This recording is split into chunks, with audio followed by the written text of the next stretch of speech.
Imagine getting to a point, maybe a crossroads, and one way seems blocked, but then, almost out of nowhere, another path opens up, a fresh start. That's kind of the feeling we're diving into today. We're looking at the brand new results for the High School Certificate Supplementary and the State Open School Certificate exams in Odisha.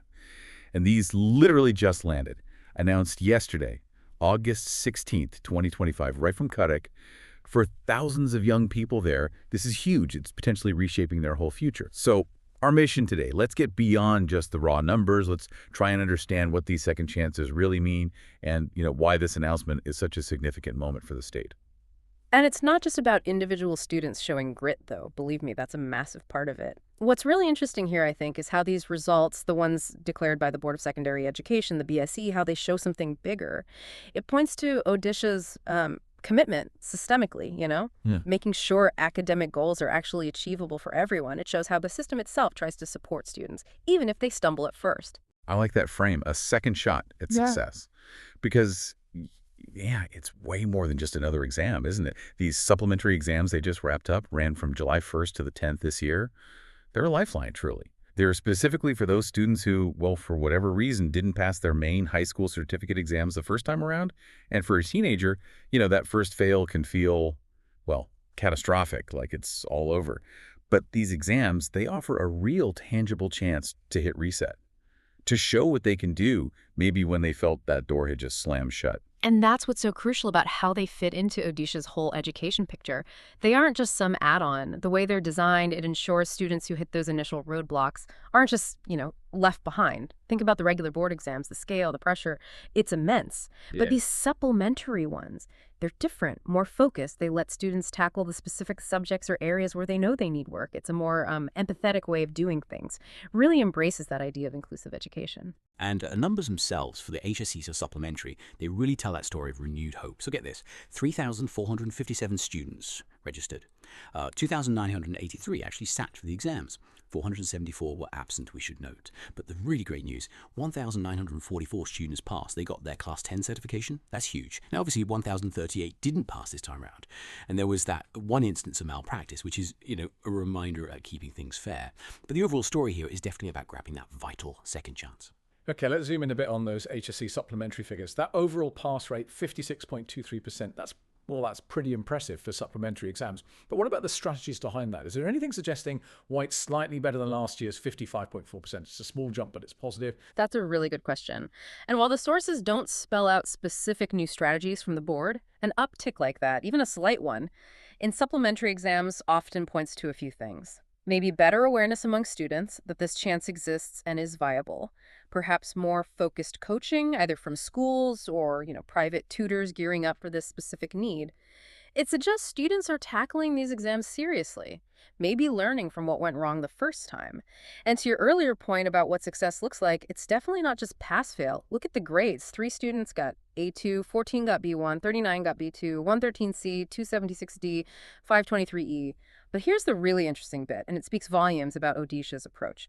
976 students achieved a compartmental pass. That's a huge number. Right, that compartmental pass, that's key, isn't it? For listeners maybe not familiar, what exactly does that mean for a student? It sounds like it's designed to prevent a full stop. Precisely.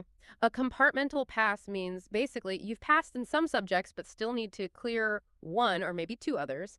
Instead of having to redo the entire year or resit every single exam, you just focus your energy on those specific subjects you didn't clear. It lets you move forward. It stops one tricky subject from completely halting your academic journey. It's incredibly practical and honestly quite student-focused. It recognizes that progress is the goal, maybe not hitting 100% perfection first try in everything. Yeah, the whole design feels very deliberate, very thoughtful. And the exam structure itself sounds pretty balanced, too. Held in the mornings, 9 to 11:30 a.m., with that extra 15 minutes for maths, which makes sense. It often needs a bit more time. Covers all the core stuff. Languages, social science, maths, general science. Each one worth 100 marks, but split 50-50. Half objective questions on those OMR sheets, half subjective written answers. So it tests both, quick recall and deeper understanding. Seems comprehensive. Okay, so that's the supplementary path. But let's pivot now. There was another set of results announced. The State Open School Certificate, or SOSC. So that's ran alongside the supplementary exams. But it feels like it serves a different but equally crucial purpose, right? Absolutely. The SOSC is a massive help for students who couldn't, for whatever reasons, stick to the regular school path. Unlike the HSC Supplementary, which is really about a second go within the standard system, SOSC is for those needing something more flexible, a non-traditional route to get that Class 10 qualification. You might be talking about adults coming back to education after years, maybe juggling work or family, or young people in remote areas without easy access to regular schools. It's about providing a pathway, opening doors that might otherwise be completely shut. And those SOSC results, they definitely back up that commitment.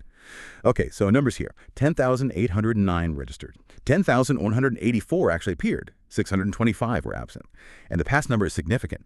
5,973 students passed. It's a pass rate of 55.26%. Very solid. And again, a wide range of grades achieved. 13 got A2, 232 got B1, 723 B2, 1,738 C, 2,075 D, and 1,192 got E. Now, yes, 4,140 candidates didn't pass this time, and that definitely points to where more support might be needed. But overall, the program's success really shouts about Odisha's dedication to equitable education, making sure there's a route for learners from all sorts of backgrounds.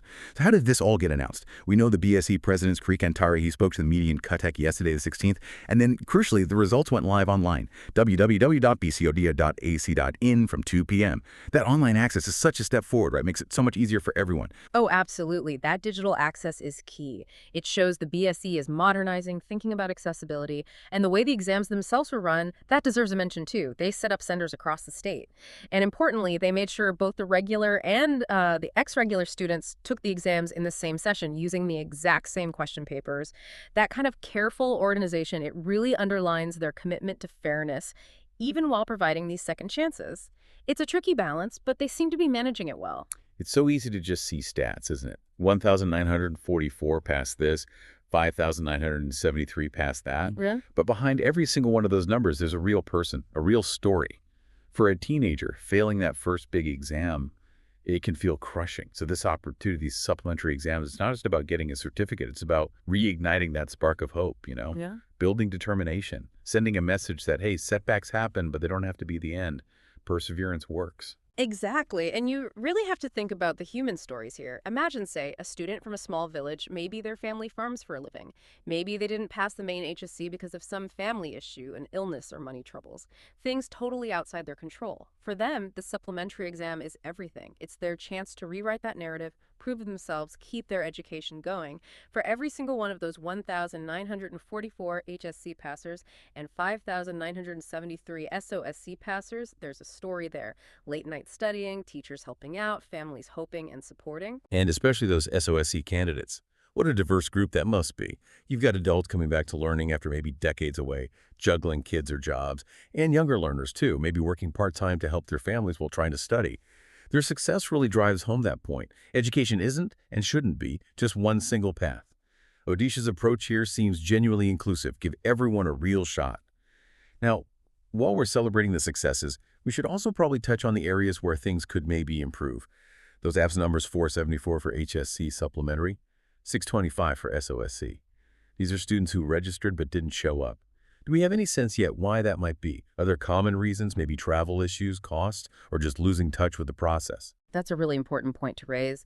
The sources we have don't detail the specific reasons for those absences, but it points to a common challenge with these kinds of large-scale programs. It's often a mix of things. Yeah, travel can be hard, especially from remote areas. Unexpected family stuff comes up. Sometimes the cost, even if just exam fees or travel, is a barrier.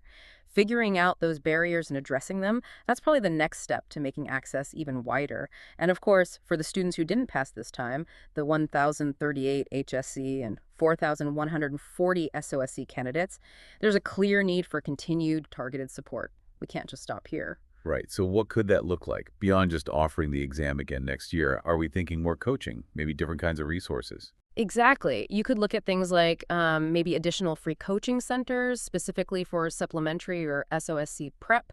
Enhanced counseling could also help, dealing with the stress and maybe lack of confidence after not passing, and resources making really good online study materials freely available. Imagine maybe AI tutors providing personalized help, or even using things like VR for more engaging study. Exploring those kinds of innovations could really help Odisha push forward, help more students succeed next time. And when you zoom out, connect this to the bigger picture. These results really do reflect how Odisha's education system is evolving. We've seen other big successes lately, right? Like the Odisha Adarsha Vidyalaya is doing incredibly well in tough competitive exams like JEE 2025. But at the same time, you have to acknowledge the real-world challenges, things like, well, recent malaria outbreaks or ongoing issues with infrastructure in some rural areas. It's a reminder that education never happens in a bubble. It's all tied into wider social and economic stuff. That holistic view is just essential. The BSc, digitizing results, streamlining exams, that's great progress. But the next big steps probably involve using technology and targeted support even more effectively to bridge those remaining gaps. Continuing to invest in both the physical infrastructure and these newer learning tools, that's going to be key to unlocking every student's potential. So wrapping things up, what's the big takeaway here for the future? These exams, the supplementary and the SOSC, they're clearly a core part of Odisha's bigger mission, making education fair and accessible for absolutely everyone. And with plans apparently in place to keep improving infrastructure, keep bringing in student-focused policies, it feels like the system is really set up for growth, building on these kinds of successes. And I think for the students themselves, especially those who didn't quite make it this time, the message has to be crystal clear. Don't give up. These exams are proof positive that second chances are real. They exist. And with the right support, success absolutely is possible. And for those who did pass, this isn't just a piece of paper. It's a real launch pad, a stepping stone to whatever's next.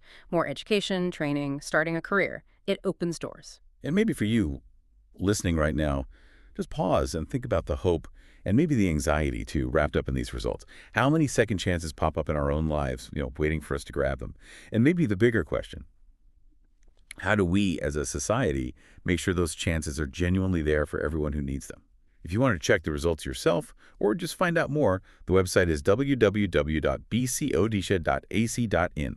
Here's to those new beginnings and hopefully much brighter futures for all of Odisha's students.